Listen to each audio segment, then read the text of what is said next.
I asked Hal Hurwitz to help me. Page 143 in the prayer books is the Song of the Sea that we sang. Go ahead and just start to sing. There's a song that begins with the third line, and Hal's going to help lead us to set the tone for a few words.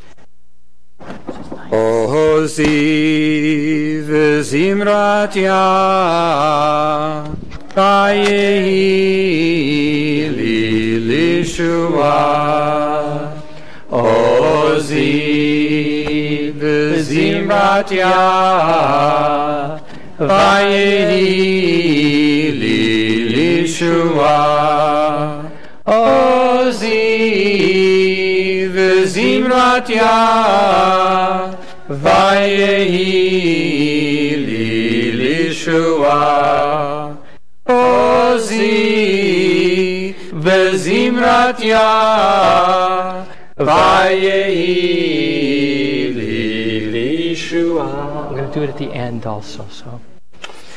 We had the privilege in our congregation of hosting Rabbi Shefa Gold, who was the rabbi who wrote that melody that we just sang to Aziva Zimrat Yah. She told the following story. She was invited to Israel to a festival of Jewish prayer, and inspired, she sang that melody for Aziva Zimrat Yah for the first time. 2 years went by, she didn't sing it again. She returned to Jerusalem and she went to Kol Neshama synagogue, and they were singing the song with the melody. She said, "Where did you learn that melody?" They said, "Well, when you were here 2 years ago, you sang it. We've been singing it ever since." Which, on this Shabbat Shira, is a reminder that sometimes when you do in what you do in Yerushalayim doesn't stay in Yerushalayim. And a reminder that songs have wings, that the gift of melody is one, you hear a melody and it becomes part of you. You begin to sing it. You don't know where it comes from. It's as if the song has its own life. That's the gift of being the vessel for writing a song. So every time I hear this Aziva Zimrat Yah, which we sing daily in our services, I think of Shefa Gold's surprise of hearing it sung in a return to Jerusalem. Another Jerusalem story.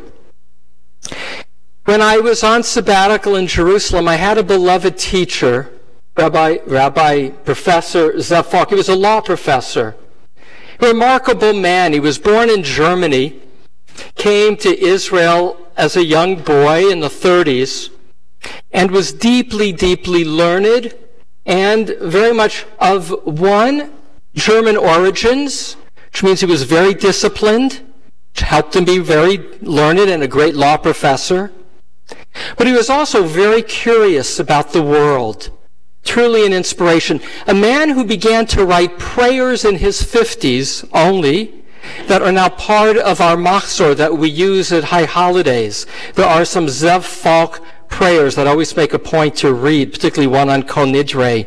He was always open and curious about the world, and it was only in his 70s that he developed this curiosity in great Hasidic teachers. And he was my guide. He would tell me which Hasidic rabbis I should meet in Jerusalem. So he told me of a man named Netivot Shalom. You'll see his name on page 143. He said, "I read the writings of Netivot Shalom. He is a Hasidic Rebbe in Mea Sharim. I've never met him, but I so admire his writings. He's a true Ohev Yisrael. He's a great lover of Israel." So I went to Mea Sharim one afternoon with a friend from Minneapolis, and we went to the yeshiva where Netivot Shalom was the rabbi, and I asked if I could meet the rabbi. As you know, I'm not too shy in seeking out people who I'm curious to meet. Well, everybody in this yeshiva in Mea Sharim, I should say it differently, we clearly stuck out as not of the yeshiva of Meir Sharim. There was a number of people, in black hats, beards, waiting to have the opportunity to have a bracha, a blessing, with Netivot Shalom. But we came and I said to the shamus, the secretary, the helper of the Rebbe, would it be possible to meet the rabbi? And we were clearly an oddity. And he said, let me check. He went into an office. He said, just stay here. There was a lot of people waiting. We sort of got moved to the front of the line. And we were invited into the room with Netivot Shalom. Now, I hadn't read much of his writing at that point, and he frankly had very severe Parkinson's disease and was not able to speak very clearly. But he had on this beautiful kapota, this beautiful long silk coat, paisley, and I asked him for a bracha. I couldn't follow what he said, both because he said it quietly, but also because of the Parkinson's. I couldn't quite follow. But I did know it was a great privilege to be in his presence and to be blessed by him. The part of the story that is most enduring for me is when I left. So my friend and I leave, we go downstairs, and two young yeshiva students follow us. And they say to us in Hebrew, "What did he say to you?" And so I say, he gave us a blessing, but I couldn't quite follow it. But I felt very honored to be blessed. I said, why were you curious? He says, well, everything our Rebbe says, I'm curious about, particularly when visitors come. I want to know how you see him and what you've gained from being with him. And then they began to tell me their story of how, in the case of one, his father had died when he was young, and the rabbi had invited him to the yeshiva and had more or less become a surrogate father for him.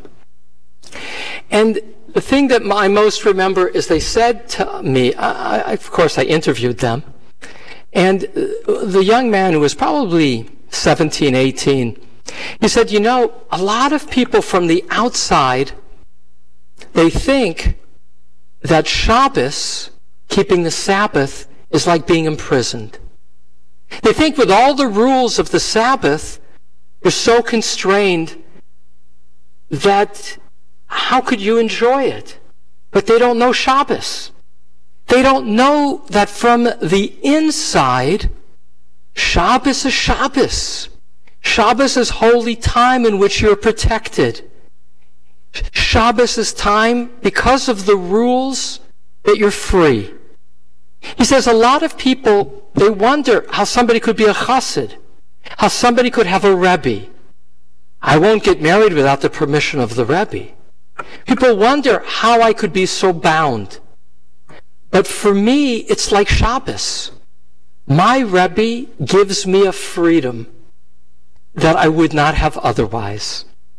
Now, I don't have a Rebbe, had many extraordinary teachers, but I tell that story because I love what it says in terms of the quote of Netivot Shalom, which I want to share in a moment in honor of Cindy and Michael first, the 30th anniversary, in honor of my wife Linda, who's probably across the way at the Hallelujah service, and focusing on Danielle and Yaron about to be married.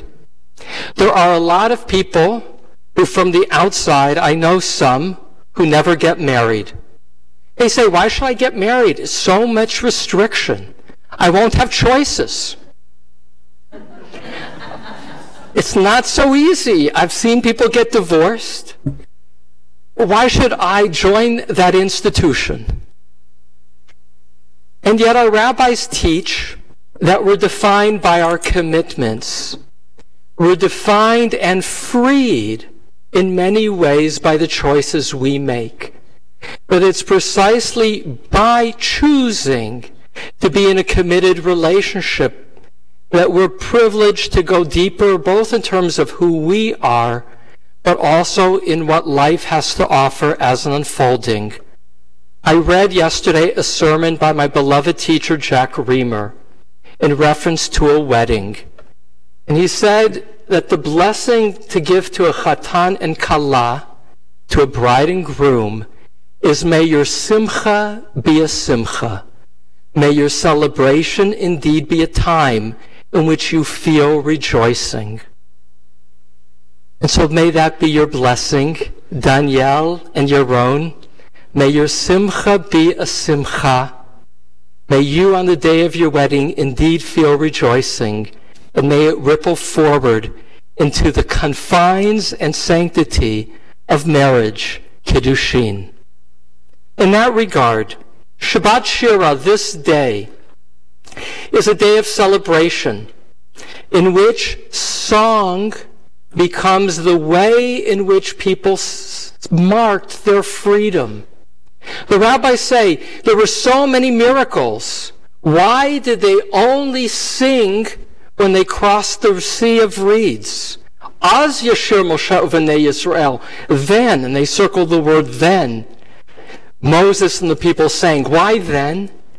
And one commentary is only then was their belief in God, and with that commitment to God, only then was their rejoicing.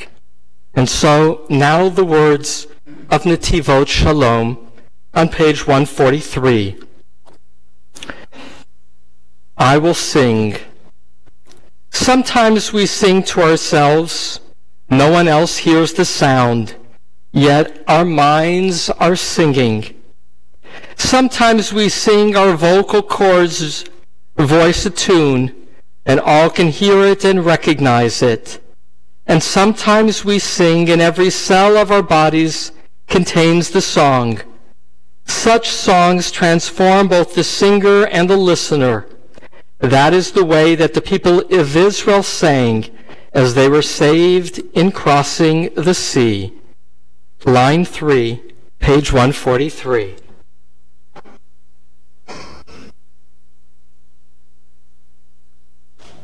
Ozi v'zimratya v'yehi li lishua. Ozi v'zimratya v'yehi li lishua. Ozi v'zimratya v'yehi li lishua. Ozi v'zimratya v'yehi li lishua. Ribbono Shalom, Master of the universe, we sing of freedom.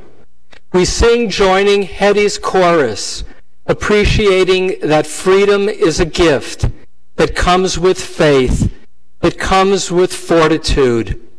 May our songs be songs of celebration. May our simchas be celebrations too. May we feel your presence uplifting us. Amen.